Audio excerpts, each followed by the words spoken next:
Hey guys, my name is Stephanie Whiting. Thanks for having me here tonight. I am an entrepreneur and an avid kayaker. I started a web design business about 2 years ago.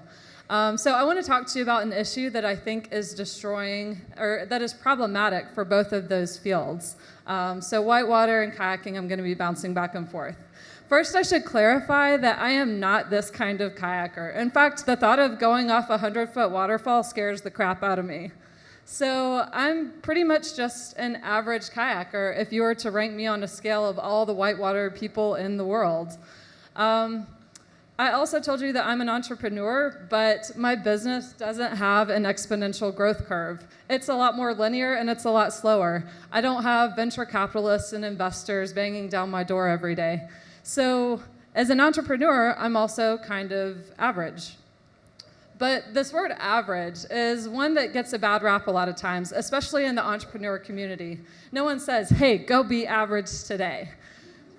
I think for obvious reasons, because entrepreneurs are supposed to be more ambitious than that, right? Everyone's trying to build the next Instagram or to be Mark Zuckerberg, but the world doesn't need another Instagram, and the 1,000 other companies that are trying to make it happen are not doing a great job. I think they're chasing unicorns, actually. It's not always super sexy to make a profitable business using the small business model where you just work hard and make it happen. But it's better than losing millions of dollars in seed money, I would suggest. Twitter, on the other hand, seems to be being wildly successful, losing millions of dollars year after year. I don't know how they do it, but if you can figure out that business model, you might be onto something. I don't have it yet. I'm kind of old school, actually, where I think that running a successful business means that you have to think about profits, which is a really novel idea sometimes in the startup community. I also have this old school idea that if you work hard, you can make all kinds of awesome things happen. So these aren't always the most popular ideas, but like I said, I'm kind of old school. And I confess to you that I do have a little bit of a fantasy of getting a van, putting my kayaks on top of it, taking off across the country, bringing my cat along because she's super awesome, and just like going out and adventuring across the world. But in reality, what I'm probably more likely to be doing is to take a 2-week road trip to Colorado or to California, which is what I did last year. And during that trip, I had the most amazing experience. The year before that, I got to go to the Grand Canyon and raft 281 miles of the most gorgeous, pristine whitewater I've ever seen. The water's clear, the canyon walls are super tall, and it was an amazing experience. Remember how I told you that I don't run 100-foot waterfalls and don't ever want to?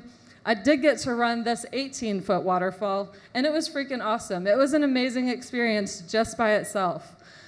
And so you might be wondering, where am I going with all of this? But what I want you to understand is that sometimes in my world, I feel small compared to the giants that are around me.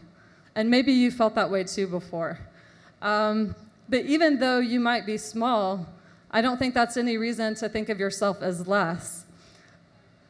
I often ask myself, am I a real entrepreneur? I don't even have an office. I work from home. I don't have any employees. Am I a real kayaker? I'm not running Class 5 whitewater. I'm just a weekend warrior. It's what I do in my free time. But all the awesome experiences that I've had doing that has led me to believe this one truth, and that is that going big can make the world smaller. You don't always have to reach the top of your field in order to be successful.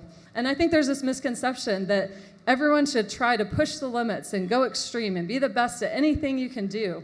But I think the truth is finding happiness and success in whatever it is that you want to do. And if living a balanced lifestyle and not being extreme is what makes sense to you, then I think it's really important to find happiness in that. A couple lessons I've learned as we close up is that one of the best days I've had on the water was just hanging on a rock with my friends at the end of the day, chilling out, drinking a beer, and thinking, my God, I am so lucky to be alive to experience a moment as awesome as this. Another lesson that I learned is that being out in nature and just experiencing the beauty of the woods is really critical to maintaining a happy life. I think sometimes we get here in the city in our coffee shops, and as much as I love the camp house, and believe me, I spend a lot of time here, I think it's really important to get out in nature and go experience the world because it gives you a connection to the earth that you just can't get any other way. Learn from your mistakes because believe me, you are going to fail. You're going to fall down and mess everything up, and the key to success is how quickly you can get back up after you've messed everything up. So learn from your mistakes, and finally, value the relationships that are close to you.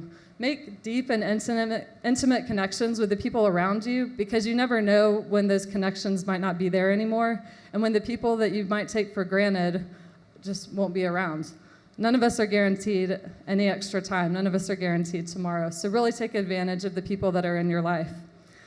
And as we wrap up, you might be wondering, what is the point of this? I think we need a hefty dose of practicality in our world. We get a lot of hype in the world, and that's what the media likes to feed, but I think it's really important to be super practical and not to miss out on any experience because we're worried about the fact that we're not going as big as we could or living up to our full potential or whatever. I think it's really important just to live in the moment, have a blast, and remember this. If you have a paddle in your hand, you are a real kayaker. If you work for yourself, no matter how big or how small, you are a real entrepreneur. You don't have to be Mark Zuckerberg to be an entrepreneur, and most importantly, you don't have to be the best to think of yourself as a success. Thank you.